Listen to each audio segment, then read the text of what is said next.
read so many books this month. Good morning, good evening, and good night, everybody. My name is Sarah, and today we're doing my Owl/April wrap-up. Now, I read a ridiculous amount of books this month. I read 14, which is amazing, because my average is like 7 to 10, which is still a lot, but here's the thing. Not only was I doing a readathon, I also had my finals for my college this month. And while I still technically have one paper to turn in, I am done with school. I've passed all my classes, and I'm just amazed. Not only did I get all that studying and all that exam work and being like displaced and kicked out of my college and moving back to California, all of that has happened. And I suddenly still was able to read so many books. So with that all being said, let's just dive on in. Now, normally when I do my wrap-ups, I like to talk about the books I've read in chronological order.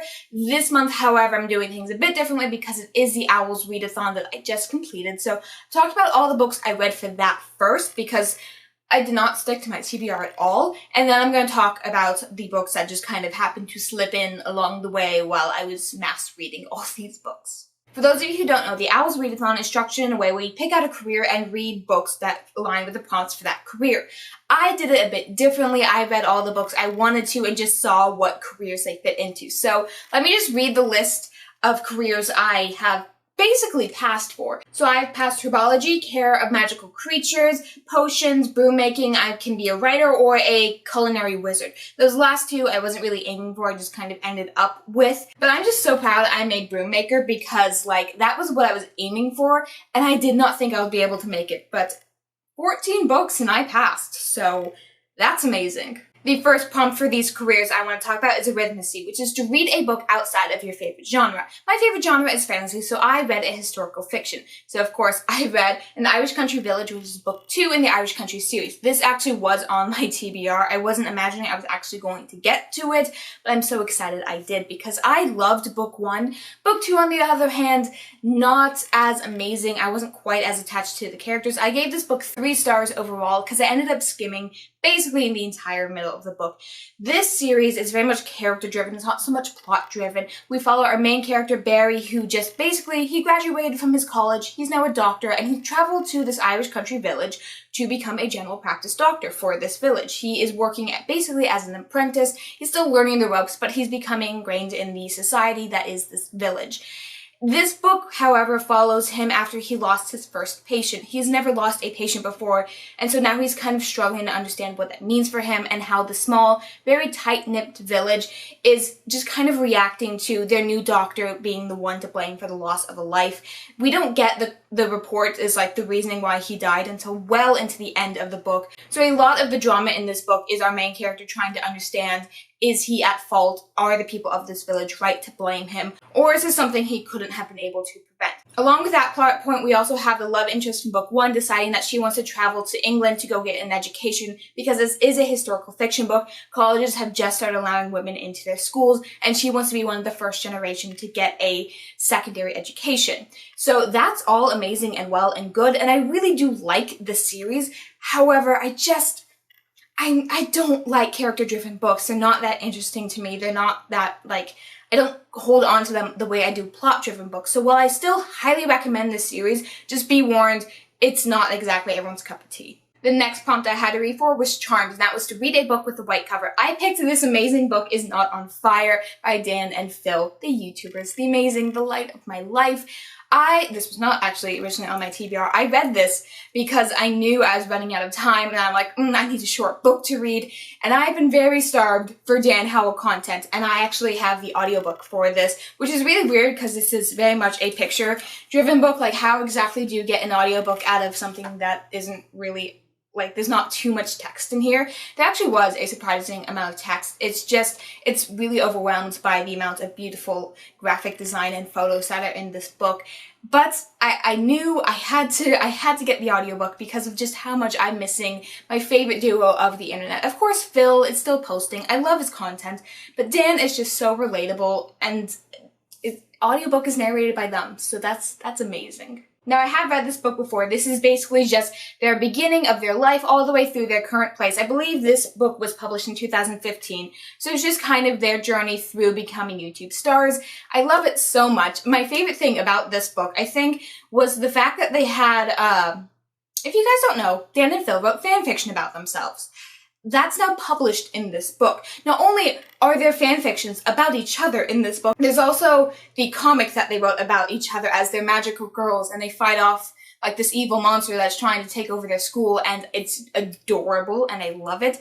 And if you guys are fans of Dan and Phil, I don't know why you haven't picked this book up yet, but please do. If nothing else, it's a great coffee table book. So of course I gave this 5 stars. I don't really know how else to rate it other than amazing and wonderful. Next prompt I read for was Care of Magical Creatures. This was to read a book with a creature with a beak on the cover. Originally, I picked up The School of Good and Evil. I, however, ended up DNFing this book. This is basically a book where it's like, oh, there's this town where every 4 years, 2 kids are kidnapped and brought into this school.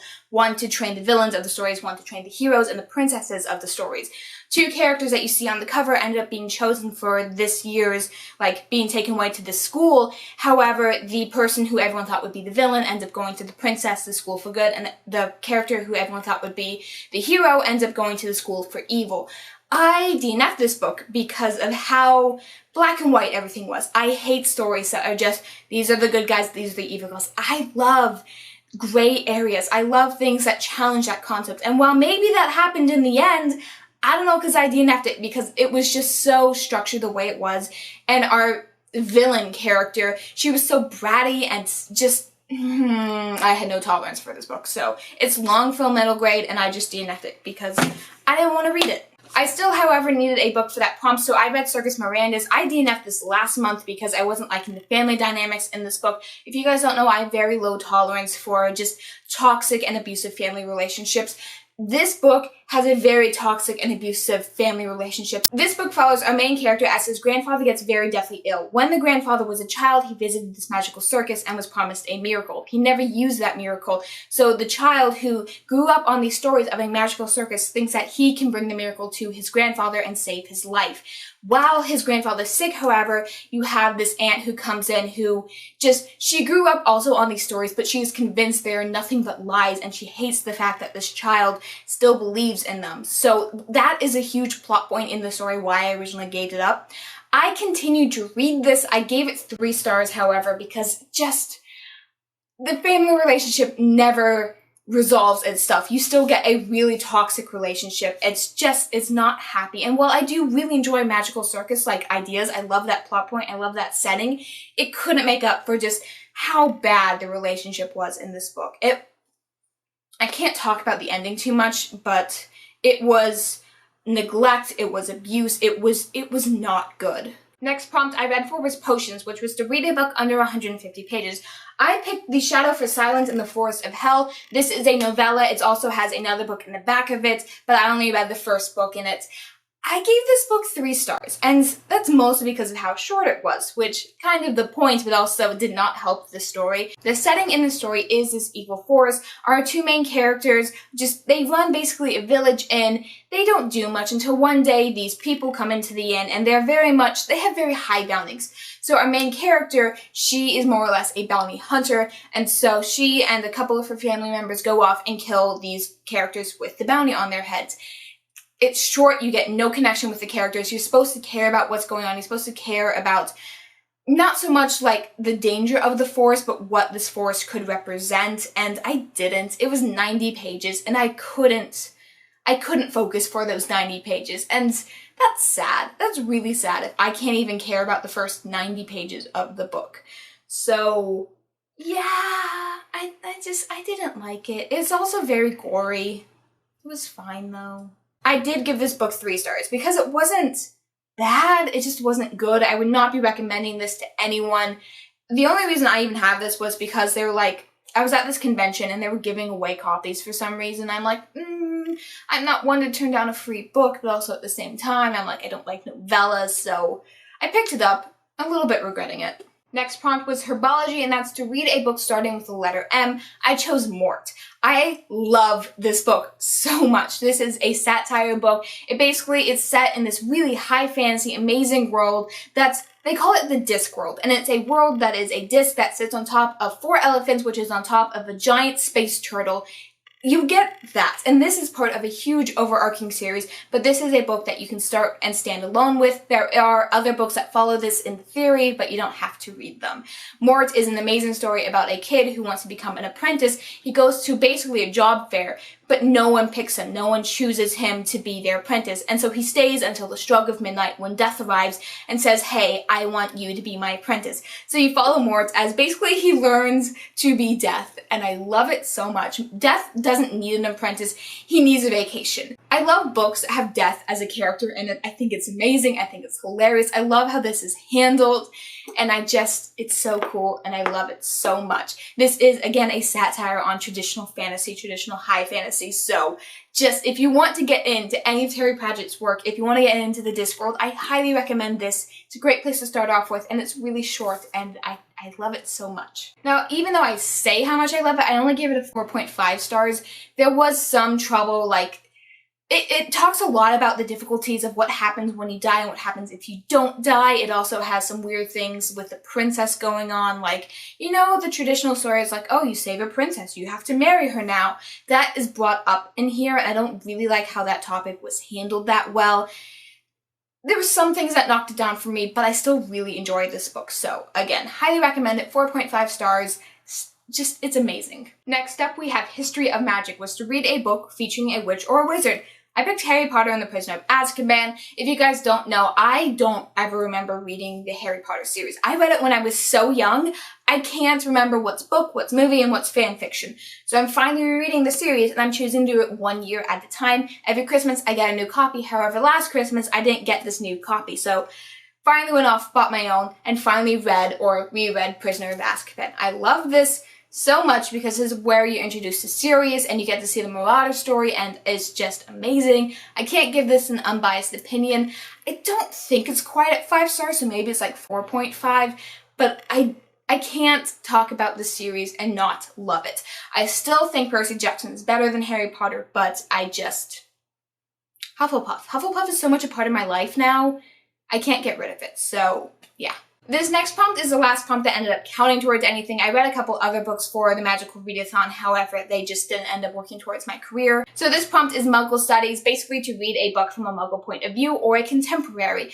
I chose Fangirl. This is a story that ended up inspiring the Carry On series. Fangirl is about a girl who was going off to college. There's a couple different plot points that really struggle to make themselves the main focus of the book. Basically, our main character, she writes fan fiction. She's one of the biggest fan fiction writers of the Simon Snow series, which is what ended up leading to Carry On.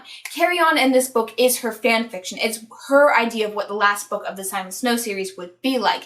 She, again, is like the biggest writer. She posts huge chapters every night, but once she goes off to college, she isn't able to focus as much as she would like on her fan fiction. She is attending this really amazing fiction writing class with a very well-known teacher. However, her teacher does not believe fan fiction is an appropriate form of literature, which I have so much to say to that. I do very much love this series. There's also a romantic interest that's involved, and there's a couple of other things that's going down with family dynamics. Again, there's a lot of stuff going on in this book, and it is a fairly long book.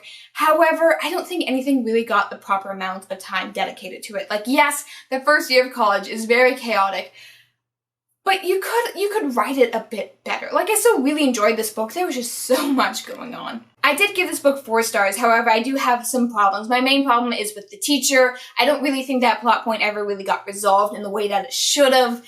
It's just, there's a lot of things that I liked and a lot of things I don't like. There's also a weird plot point that's going on. There's a potential love triangle, and there's potential emotional cheating or doing something would lead to the other person cheating.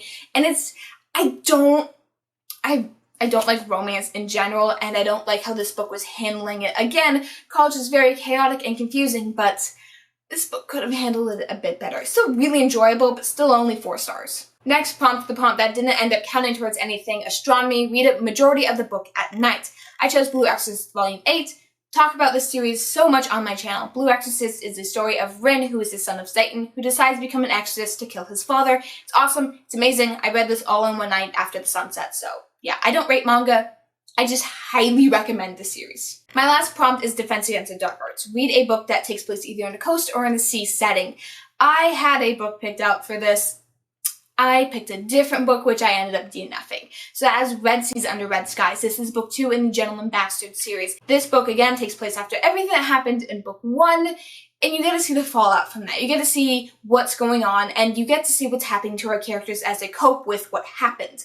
I can't talk about anything that happened because that's all spoiling book 1. However, I don't like how the characters were handling it. I think they were honest and like genuine emotions that people would have felt.